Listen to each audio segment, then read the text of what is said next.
Hey, welcome back to Connection Point Studies. Once again, I hope you're enjoying this study. It's called Getting Rich, and this week we're talking about perspective. I have Jason with me, who's written all these studies. And once again, this is your opportunity to give Jason a little bit of feedback on the study and on how he's doing. You've written all these And studies, it's and not to be confused with me writing about getting rich to me actually being rich. oh, There's a difference. I'm not rich you're not actually. rich, Not really? quite far Really? from it. Oh, I thought you were content. I Last will. week you were I content, am so still content. so you are rich, right? Maybe by the world standards, I'm not rich. Okay, okay. So we have this first question, which is a warm up question. And the warm up question is that question that everybody in your group answers. And we hopefully it brings up some good discussion and you can reveal a little bit about yourself. And so take a minute and do that as Jason gives you this question. Our warm-up question is: what scam have you bought into?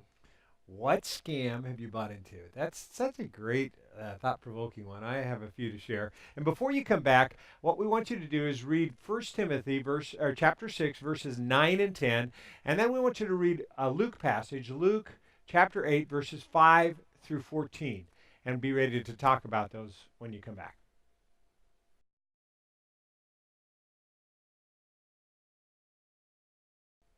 So Dan, what's a scam that you've bought into? Oh man, I think probably the first time I was a young pastor and I had this guy come in and he needed $700. They were going to come get him, and there was this whole. I mean, he had the story. It was such a great story, and I went home and told my wife we needed to take our savings, which we had set aside for taxes, Oh and loan this guy money. gosh. And he was supposed to pay it back within a week.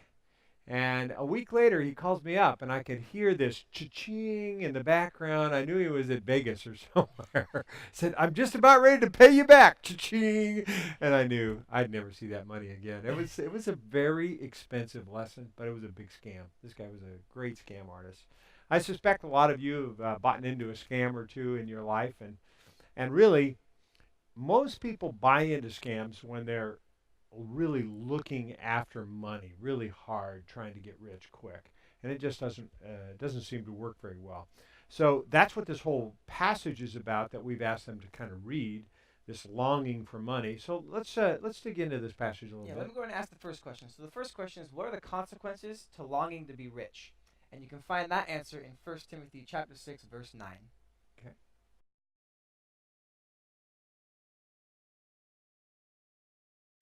Now, uh, Jason, verse 9 talks about the love of money being the root of all evil, doesn't it? And Yeah. then longing for money, a lot of people fall away from faith.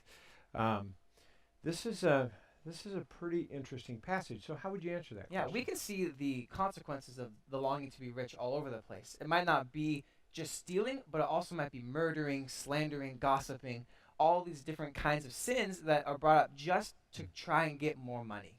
It's interesting. I work with the sheriff's department, and you talk to those guys, and they say, whenever you see the big crime that happens, he said, you follow the money trail. Follow the money trail. That's one of the big things in this whole passage. So you follow the money trail, and you see the problem.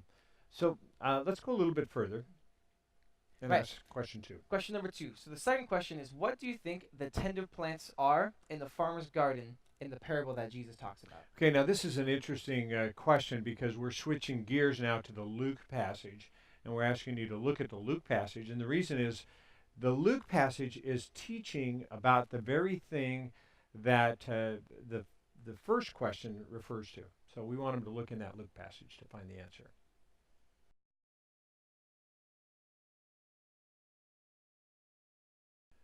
Okay, Jason, the parable of the soils. We selected just a portion of the parable of the soils as this teaching that Jesus had. So, what's the answer to that? So the tender plants that are in the farmer's garden are the good things the gospel brings. So Mm-hmm. all the what we get from Galatians 5:22, the fruits of the spirit, love, peace, patience, kindness, goodness, faithfulness, self-control, all those are the tender plants in the garden. And isn't that the gospel taking root in our lives? Really, it's just God becoming a follower of Jesus Christ. All of a sudden, we become a follower of Jesus Christ. His seed gets planted in us, and we begin to live out our lives for Jesus. And as we do that, As we live out our life for Jesus, amazing things happen. And there, so you can see these tender plants are people who have taken root in the soil, the good soil of Christ. Now we have another question for them to go Yes. into So here. the third question is, why have people brought sorrow upon themselves? Okay, and you find that in. And you can find that, pardon me, in 1 Timothy chapter 6 verse 10.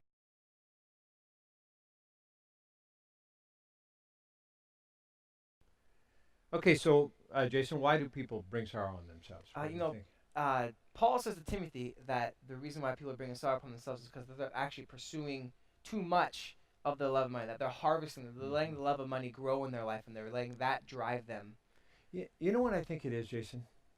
When somebody becomes so driven with money, they're really not following Christ. They're following money. I think that's where the problem comes. And that's why Jesus said, "You'll either serve money or you'll serve me." I think there's this fine line that you have to follow Christ while you're making money, and it's good to make money, but you have to put Christ first over everything else you do in your life. And if you don't do that, well, then we get to the old thorns, and the tie into this is that the thorns and um, those things choke out your spiritual life because it can't exist. Those two things can't exist. If you are all about making money and not following Christ, they can't exist. The one chokes out the other, and it chokes out your spiritual life. And you know what? I think that's why a lot of people are spiritually anemic. Right. It has lots to do with where we invest our time, where we Yeah. want to invest our time in. Right. Which actually leads us right into our fourth question of being, what do the thorns and seeds do together in Luke chapter 8, verse 6?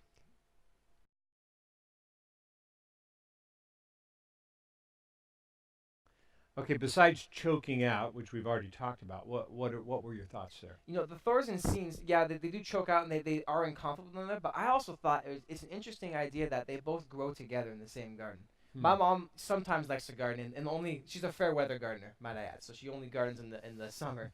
But no matter how hard she tries, no matter how much weed killer or pesticides she does, weeds will always grow in her garden.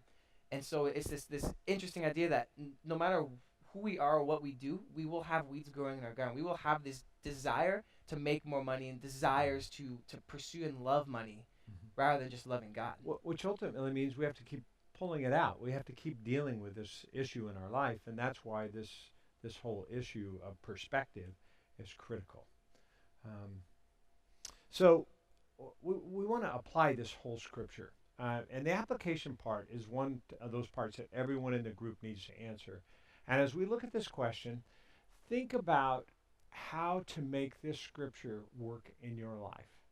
And as you do that, give them the question. Yeah, so here's the application questions. What are some of the pleasures of this life that prohibit your spiritual growth? Okay. And as you answer that, every one of you, and you talk about that together, pray for each other and encourage each other, and take a little bit of time to share in these moments, and then we'll see you next week at Connection Point Studies.